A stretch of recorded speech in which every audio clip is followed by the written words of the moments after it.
Welcome back to the second hour of News and Views. This morning you are with Najma Kota, standing in for Julie Ali today. And we welcome our very special guest now, Advocate Brenda Madumise, Director at WISE for Africa. She leads the charge this 16 days of activism, pushing for real change in the fight against gender-based violence. Welcome and good morning, Advocate Brenda. Good morning, and thanks for having me. We'd firstly like to know, what is your vision and mission at WISE for Africa? So WISE looks at gender discrimination in its totality, and addresses the structural drivers of gender equality. And when we look at the entire ecosystem, we place gender-based violence at the center of this ecosystem. So what we focus on is to ensure that we provide solutions in ending gender inequality and discrimination of women that manifests itself in various forms and through violence most of the time. So that's the work that we do. So WISE is a feminist advocacy organization that looks at the entire ecosystems of how women's under consideration, under representation, inequality contributes and exacerbates subjugation and discrimination.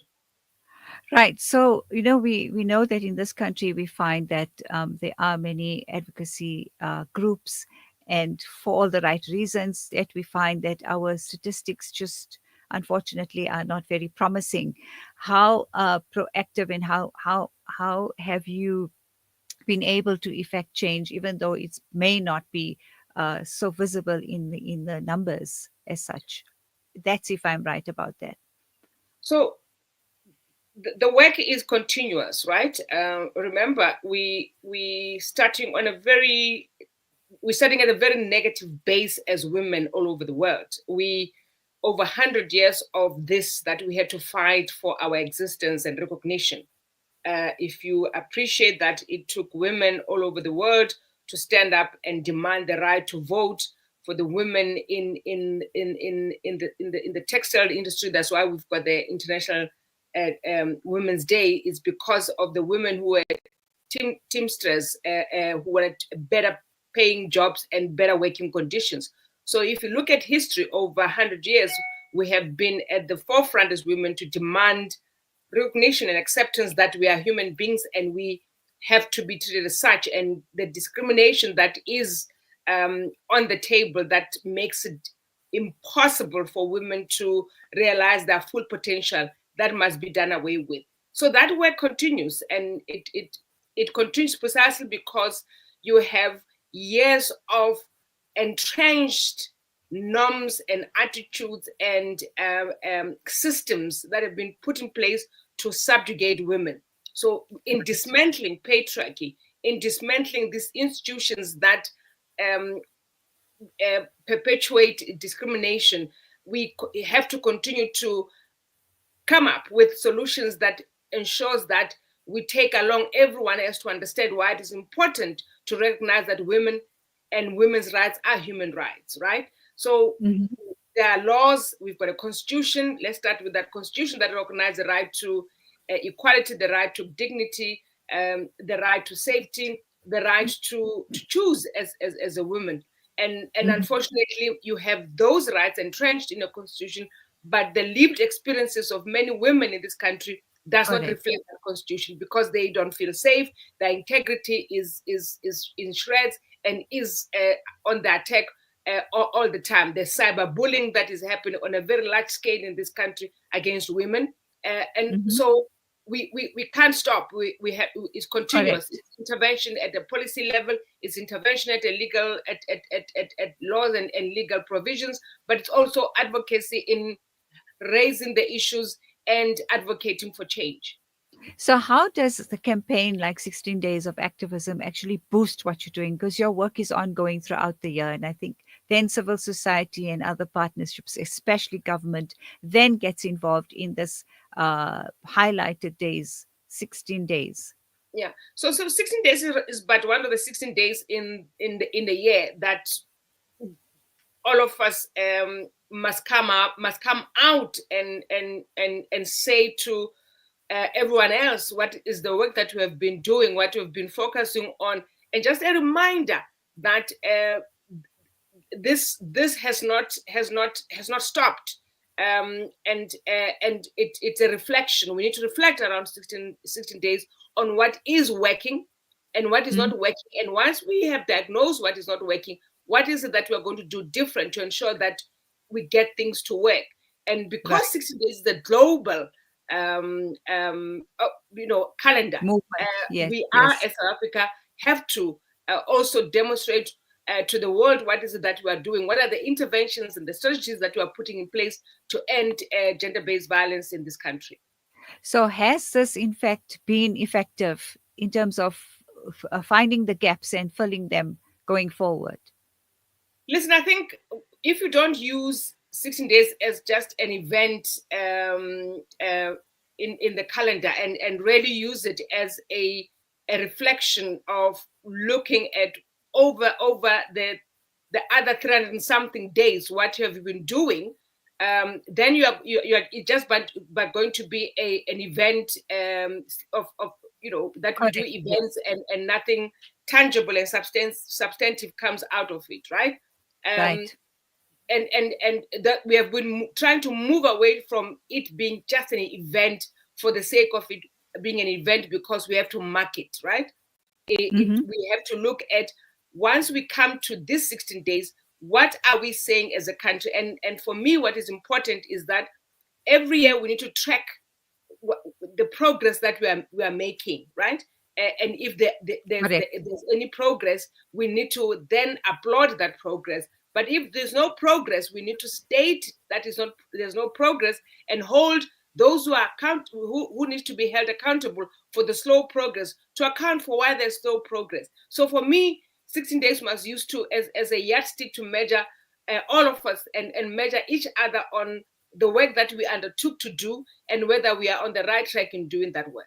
Right. Now, this is maybe quite a large question, if you like, but who is responsible then? Who is accountable? Who is responsible? So remember, we all are responsible and accountable at different points and intervals, right?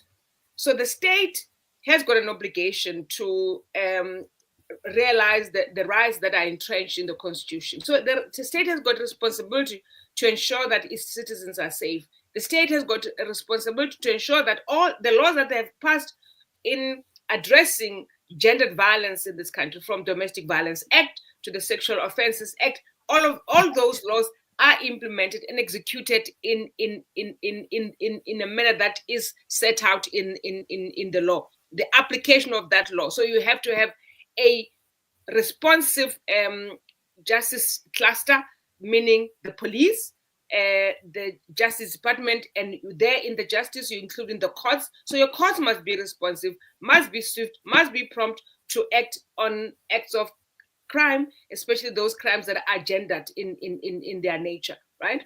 Same as Right. the police, who are the first responders, must respond swiftly and promptly and do right by those who come before and lodge cases of gendered violence. So the Right. state has got that responsibility.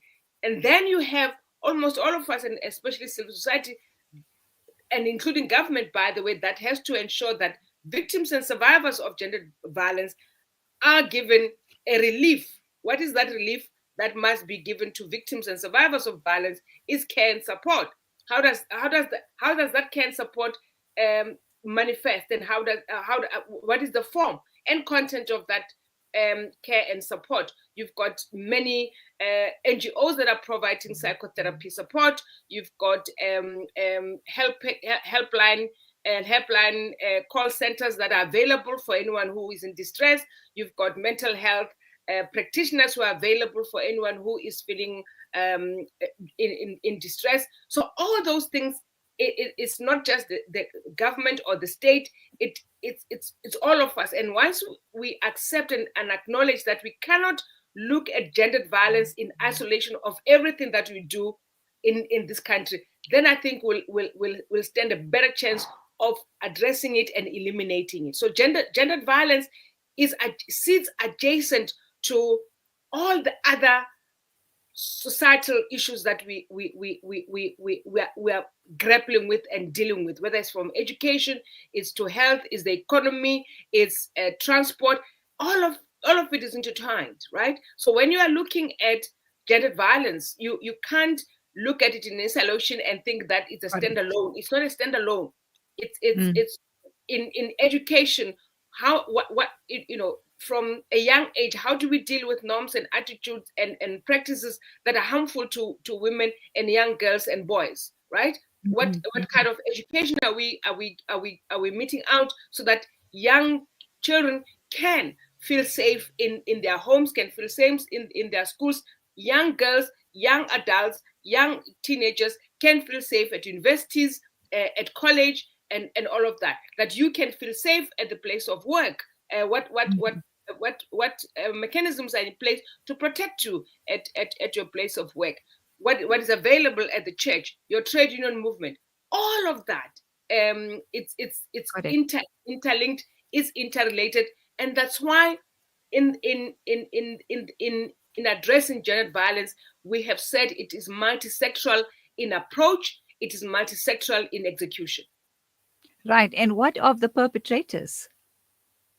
Listen, perpetrators must be dealt with, and a perpetrator, um, once they have been found to be perpetrators, they Mm, then must face the consequences of their actions, right? Most mhm. times the consequences come through a conviction in a court of law, but there are Right. other ways where a perpetrator must atone for their actions. And when you talk to many victims and survivors of violence, they will tell you sometimes all that they want is an acknowledgement from a perpetrator to admit that they've done something wrong to them, right? Because in most instances, and in we don't believe women when they tell you that they have been sexually assaulted, they've been violated. You don't believe them, right? Mm, And for mm. them, what they need is for someone to acknowledge that indeed I did violate you. And for them, for most victims and survivors, once that is done, that's their justice, right? Right. that Right. that justice is just someone acknowledging that I violated you, right? I'm not Right. crazy when I say that I was sexually harassed. I'm not crazy when I say I was raped. I'm not crazy when I say I've been sexually assaulted. It did happen. And if a perpetrator acknowledges that, for many victims, that is a win because Right. society does not believe them. Right. But in terms of the law, that is against the law. It requires a conviction. In your Yes. experience, have you found that the justice system has been successful in achieving that? Listen, I think if you look at it, objectively, I don't think we have done well in convicting as many perpetrators as we can. If you look at the femicide study that came out, and the study was undertaken by the Medical Research Council, is that of the many femicide cases that have not been resolved is because the police cannot trace the perpetrator. So you've got a number of individuals who are roaming the streets who have killed their partners. Because remember, femicide is intimate partner violence, and many women who die at the hands of their partners.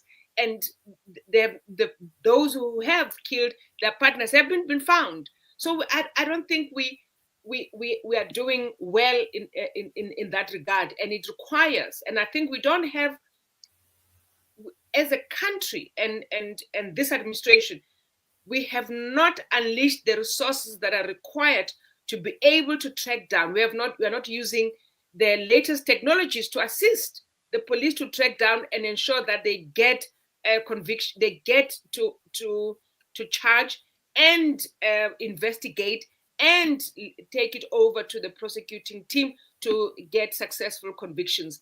Until we put resources and train as many detectives as we can in this field, and I'm talking for just in this field, we're gonna have to have a dismal performance from the justice cluster.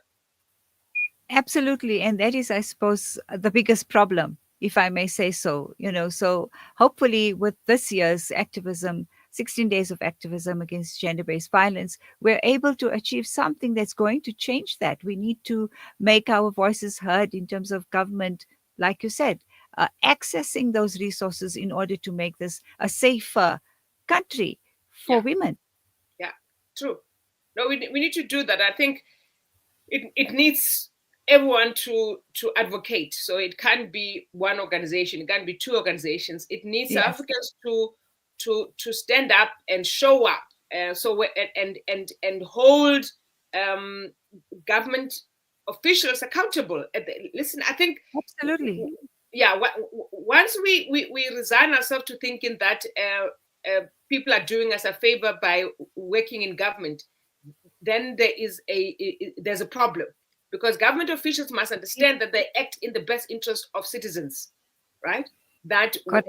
when they walk into a their jobs every morning, what should be driving them and driving them solely is to make sure that they do the best for citizens of this country. So you can't Right, have a prosecutor who comes to court drunk, hoping to get to do justice to the many cases that are on on his or her table, right? right, You can't have a right, prosecutor who walks in and is just not motivated to win cases on behalf of the clients who rely on him or her as a prosecutor. You can't right. have And a police officer who goes into a police station and gives a citizen an attitude when a citizen walks into a police demanding attention and assistance, right? right. And So for I me, really those are the kinds of things that we should change. be insisting on.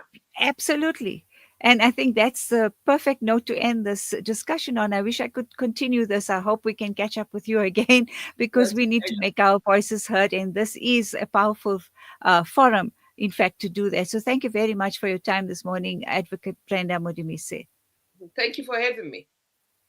It's been a pleasure.